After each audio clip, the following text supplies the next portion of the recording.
Happy Monday, superstars. Form check. Why do you need it? If you've been going to a gym for as long as you remember and it's been core training, you've probably been doing the planks. Now, how come you have pains in your back, never getting any stronger in your abs, and why do you feel that it's frustrating you? Maybe you haven't looked, because here's the thing. In my form checking, I noticed that the form to have a proper plank is nothing that's been instructed in your group classes. So you might have gone to gym for a long time and attending a class where the instructor naturally don't have the time to look at you individually. There is a big difference between having the eyes of an expert who knows what to look at and going to some place where the gym instructor signed up for a little certification to train you and motivate you. A simple exercise like plank is more challenging technically than you might ever think. And there are many ways to do a plank, but the whole point is to keep a stiffness in the core, not to break into an extension. So if your back has the hay sway back, the C form, you are not training your abs in that mode. Can't talk today. When I do my form check then with my clients online, this is how it works. My clients has a list of my 50 lifts, and we go through them 10 at a time. And when the core exercises come up, typically clients have planks on the list, and then I see directly that there is no strange thing at all about having pains and feeling it's getting more and more aggravating. You have no idea, because before you have filmed and observed yourself, you don't know what your body's actually doing. Who you are in your mind versus what is actually being done is different. It's no difference than someone who's extremely overweight might have no real clue that you are, right? Like, how do you see yourself? Same thing when you're skinny, or like when you lose, anything that is in your perception of yourself. When that is challenged or you haven't thought about it, you shouldn't trust your own eyes, thinking that what you see is actually what is there. In my coaching then, sometimes clients get frustrated and feeling, why have I spent so many years going to a training gym, working it out, and haven't achieved anything? But then you have to think like this instead, that it's a positive finding, that you have some things you can improve, because that means you're gonna progress. It's not something that you should be embarrassed or feeling violated about, that everything has its time, and when you're ready for the lesson, the teacher appears, or whatever they say. The 50 list then, after your clients send in 10 at a time, I coach and I explain what to do. I check it off. If there is an improvement to make, I explain, I show, and then we do it again. So it's very, very, very informative, educational, and opens up your mind, and you kind of get surprised, like, wow, so much can be gained in muscle and strength and coordination when you actually have an interest to practice a little bit more about the technical forms. So if you go to dance class, you have to practice the moves, the steps, the rhythm. That's what we do. And if you go to horse riding, it's a natural thing to accept that you can't be a professional just because you just started training. You also know that it's going to be rehearsal. You're going to have a starting level, and then you're going to increase the difficulty. And if you don't take care of the basics, you're just going to see how your development stagnates. You got to build a foundation, just like a house, right? That if you're going to start with a roof because you think that is most important. You can't have a roof without standing on a firm platform first. It's the same thing with your body. That if you take the cheat way out, or thinking that I can skip this because I've been training for a long time, I don't need to revise the basics, it's like you forget that the basics is your whole foundation, and if something little breaks apart, everything upon the foundation will break too. And that makes me think about the self-investment thing. That if you feel that healthy eating and investing in a gym membership or investing in equipment to keep at home, if you feel that it's not worth your time or you can't afford it, and you then compare the cost, breaking it down per day into being something about $0.50 or $2 a cost, you gotta start thinking about what is actually your worth.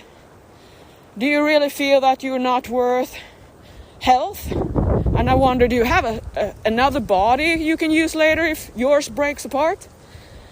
For me, the health thing, the health motivation for me is the strongest, because I don't want to risk to be more sick or having medical conditions that I can kind of hope to escape. And if I live a healthy lifestyle that is good for my body, take care of myself with nutrition and training and my mindset, then I have the best future ahead of me, instead of feeling that all my sins for my body has all added up. And of course it depends on your budget, but here's the thing. In my life I've never seen any better out of someone who is wealthy and has all the money in the world.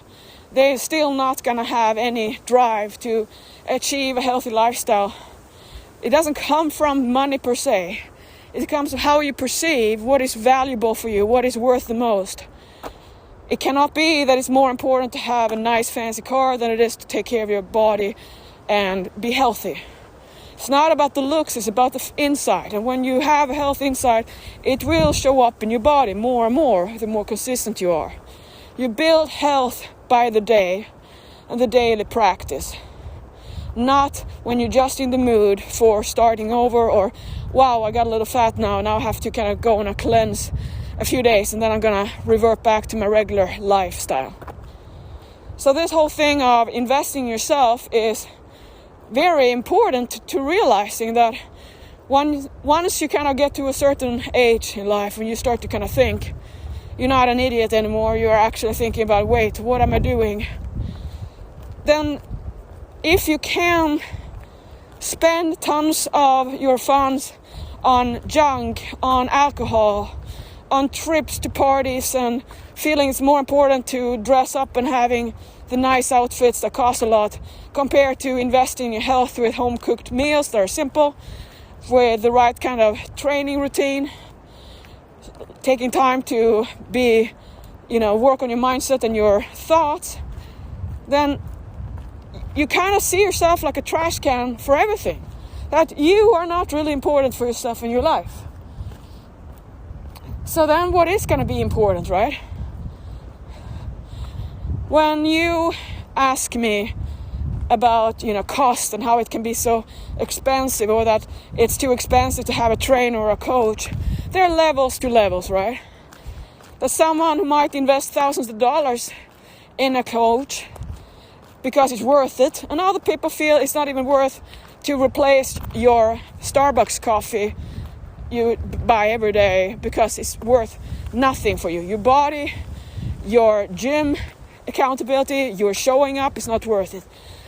And typically then here is what you say is, well, I haven't used it. It's a waste of my investment to have a membership, or that I pay for having someone motivate me. I pay for someone to teach me or guide me, because I'm not doing it anyway. Exactly. But that's the thing, that everything will be a waste if you're not doing anything about it. Doesn't matter if you pay millions or nothing. But in the human mind, if you're not investing, you feel like, doesn't matter that much. So that's why everything health-wise should cost a lot more. Because it costs a lot more for you to have a trainer. If you have to kind of realizing, I'm not going to gamble with my money, I'm going to really put it to work, then you're going to have better outcome of it. So if you can't motivate yourself because it's too cheap, and if it's cheap, you might not take advantage of it, you just kind of forget about it, then shouldn't you instead think, well, I want to use my wealth and my funds properly. I'm going to give it all to myself and make sure I show up. And then, this is interesting because the last days I've had great conversations about how would I spend my life if this was my last 6 months to live. What if I got an untreatable cancer or didn't want to treat myself because I don't want to be in a hospital bed getting treatments that we don't even know if it's helping or not. What would I do? And my answer is, I would keep doing what I do. I love my daily routine of eat, train, meditate, sleep, enjoy the day, focus on being happy and not let the whole world's worries and myself kind of run through my head. So I would spend and keep spending on healthy eating, training, mindset, meditation, music, everything that makes me feel good.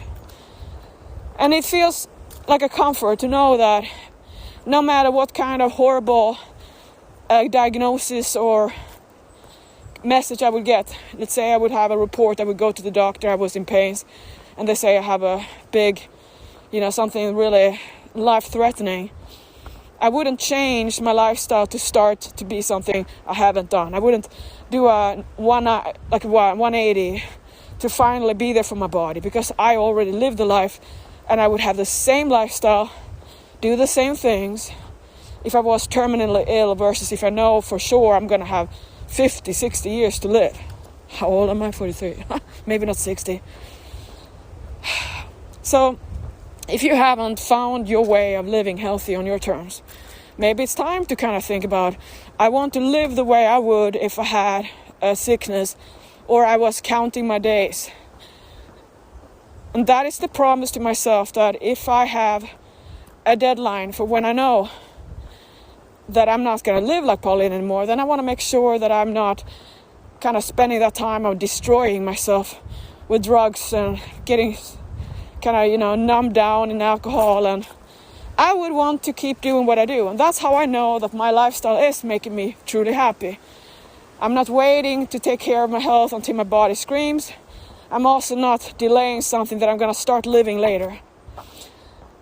And we also had a discussion about the funeral, right? Like, would you want to be cremated or burnt up, or if it's that the same way, or I don't know the term in English, when they just put you in the closet, I almost said, in the soil. But I couldn't care less about what happens with my body. I have my organs donated. I'm in the registry. But other than that, for me, I would like people who care about me to celebrate my life, be happy and laugh at my pranks, antics, and I would just want to kind of, have my body, my burnt up ashes spread in the wind anywhere. It's nothing that I care about. I don't want people to cry on a funeral. I don't want to spend money on it. I don't want people to spend money on doing something for my body that is not anything I need anymore. So it was interesting, deep conversations about life and, expectations. And the last thing I want you to kind of talk about today then is that the energy and fatigue and exhaustion comes and goes in cycles. I have days where I'm very happy and excited, motivated, and then I have days that I feel like Monday blues. There is no difference, but it's just a mood. When you're feeling low and sad, remember to be in your body. So go and train, go and stretch, meditate. Don't keep on thinking so much. That's what I do. As in, I focus on the movement, focus on my body, and I'm grateful that I can have a body to take out that stress for. Oh, and last one thing too here, since it's about happiness and life quality. You gotta know that if you care about what you look for or look like for people, if you want to dress up or not, if you want to focus on your hair or not, if you want to color your hair or not, if you want to wear high heels or not, if you want to have skirts or not, if you want to have a fancy car or not, all that is up to you, what makes you happy. There was a few people, maybe a few years ago, who asked me how come I didn't want to wear high heels when I was dressing up, why I wanted it to be like, flat barefoot or flat shoes or something that is kind of foot friendly. If it was something like a statement against women's being seen as objects. And I said no, because it is not why. For me, I don't care about being in pains and standing in high heels. Doesn't matter how sexy or nice I know I look or feel. I care about how my feet are feeling. And there's not a part of me at all who wants to dress in shoes that are uncomfortable. Because to dress up and be uncomfortable is nothing that I care about. It's nothing that I feel is life quality. For me, flip-flops and barefoot and having my feet to enjoy my standing up and be able to walk for 6-8 hours, no problem, that's life quality. And I love to have no shoes at all. That's why I love barefoot life. The years where I kind of wanted to have the look more than the feeling, I remember I signed up for the look. Having the shoes on and the dress and the high heels, that is just not what I care about anymore.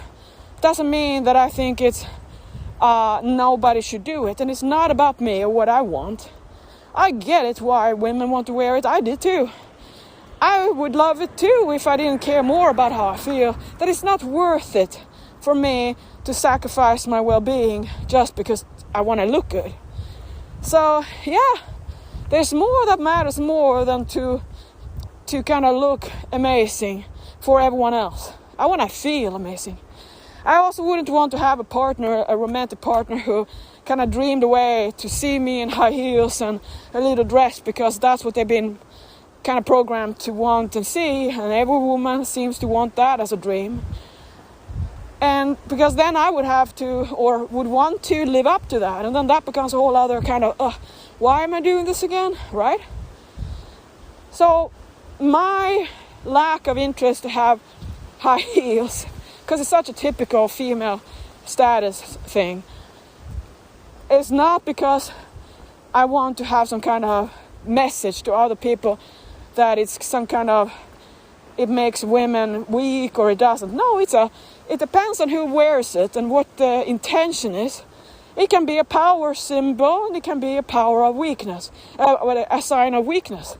If you just dress up to look amazing and cute, that could be powerful for you to get a mate that is gonna, be attracted to you.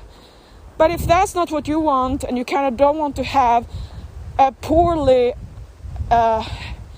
if you don't want to have a non-compatible partner and you don't want to keep on holding up to this charade, let's say, if you want to attract a lover or a partner and you want to have the highest odds, the greatest odds to get it, you might dress up to have the most admirers. But that might not be you at all. So then you end up with someone who takes you for what you're selling yourself for. And that's what I don't have an interest to. I don't sell myself into some kind of person that I'm not. I'm not planning on having the same... Would you have the same outfits that you're attracting someone with later? Because if not, you're kind of selling the fake message. So overall there, when it comes down to all this talk here, it's about you standing up for yourself, what you want, and to know why you want it, and what is the outcome you're looking for. In training, in health, in your taking care of yourself or not, and what matters the most for you. Is it health? Is it looks? Is it well-being? And then you make the investments after that.